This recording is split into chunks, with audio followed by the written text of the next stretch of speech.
Under the Speaker's announced policy of January 18, 2007, the Chair recognizes the gentleman from Maryland, Mr. Bartlett, for 60 minutes. Ask unanimous consent to revise and extend. Without objection.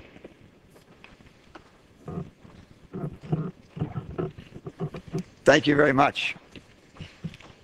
Mr. Speaker, several days ago I came into the office early and I found at my door the usual package of newspapers, and I opened them up and was placing them out on the table.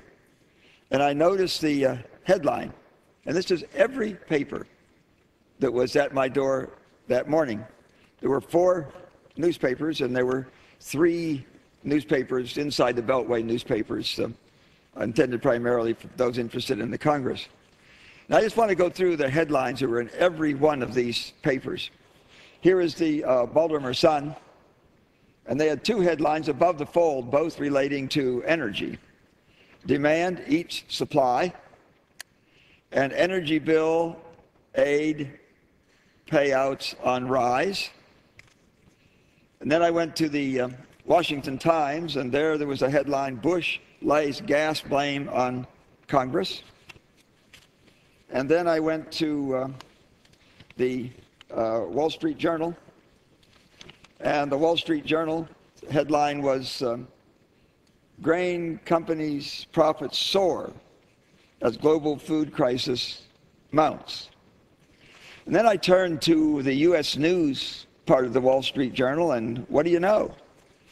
Above the fold there were 2 more headlines. Bush prods lawmakers on economy and energy prices, and GOP senators urge halt to oil reserve. And then I noted the 3 papers that are kind of inside the Beltway papers. Roll call. Alexander I's energy agenda. The Hill. Politics at the pump.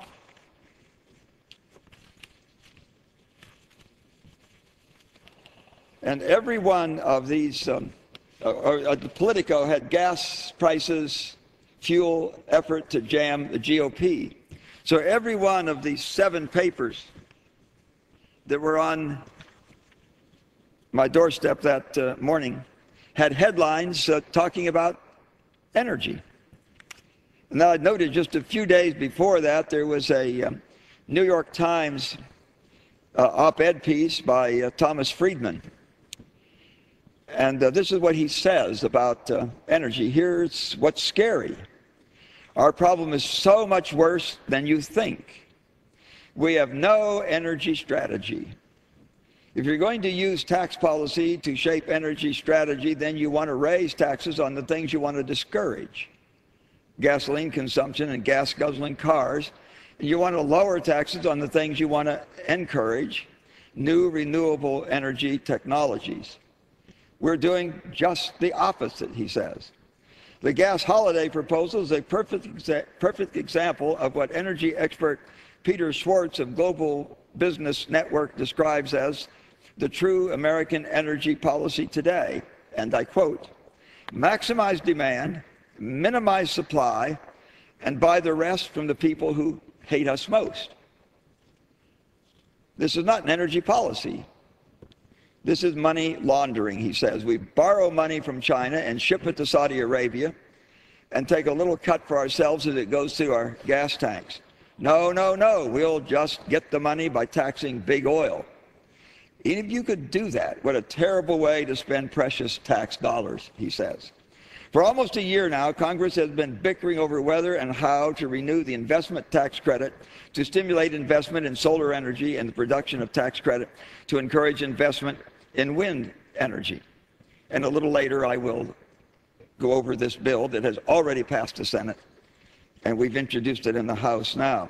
The Democrats wanted the wind and solar credits to be paid for by taking away tax credits from the oil industry. President Bush said he would veto that. Neither side. Stalemate, he says. I first came to this floor to talk about this subject more than 3 years ago. It was, I believe, the 14th day of March, in 2005.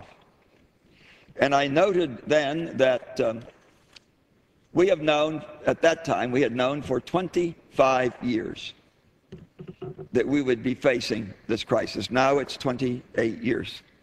We have known for 28 years that we would be facing this crisis. And I will present the evidence for that in just a moment, and I think the evidence is absolutely unassailable. Anybody who looked at the evidence would have to conclude that there was a reasonable, indeed, probably a high probability that we would be here today with oil at over $100 a barrel. This all started in 1956, on the 8th day of March, when an oil geologist from the Shell Oil Company gave a speech that I think may shortly be recognized as the most important speech given in the last century. He gave that speech in San Antonio, Texas, to an audience of people who were interested in oil. And what he told them was, at that time, absolutely audacious and incredible. He told them that in just 14 years, the United States is going to reach its maximum oil production. And no matter what you do, after that, the production of oil will decrease year by year. At that time, the United States was the largest producer of oil in the world, the largest consumer of oil in the world, and I think the largest exporter of oil in the world. So this was absolutely audacious to suggest that the king of oil, in just 14 short years, would reach its maximum ability to produce oil. He was a pariah for a number of years, and then in 1970, when right on schedule, as this chart shows, when right on schedule the United States reached its maximum oil production, he became a legend in his own time. He made this prediction in 1956, and you see how much oil we were producing then. By 1970, we were producing a lot more oil. And right on schedule, just as he had predicted, the United States after that produced less and less oil each year, in spite of several things, Mr. Speaker. In spite of finding a lot of oil in Alaska, and notice just a little blip in the slide down the other side of what's called Hubbard's Peak. As a result of this enormous find in Alaska, I've been to Prudhoe Bay, a 4-foot pipeline through which for a number of years a full 25% of all of our domestic production flowed. And then the big find some years later in the Gulf of Mexico. I remember the hype over that find, and you see the yellow there, just the blip in the slide down the other side of Hubbard's Peak. So not only did we find a lot of oil that M. King Hubbard had not included in his prediction included only the lower 48 Texas and the rest of the lower 48 states. In spite of this large find of oil in Alaska and the large find of oil in the Gulf of Mexico, and in spite of increasing amounts of natural gas liquids, we today produce about half of the oil that we did in 1970. And there's another thing that we have done, and that is we have drilled more oil wells than all the rest of the world put together. And in spite of drilling more oil wells than all the rest of the world put together, in spite of ever better techniques for finding oil,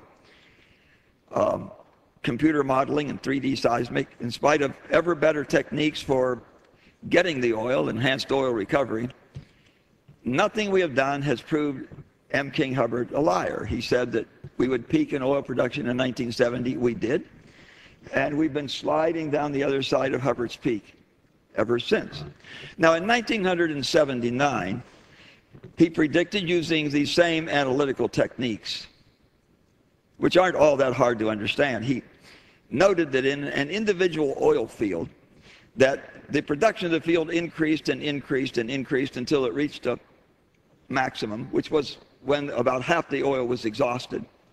And then after that, the last half, which reasonably would be more difficult to get,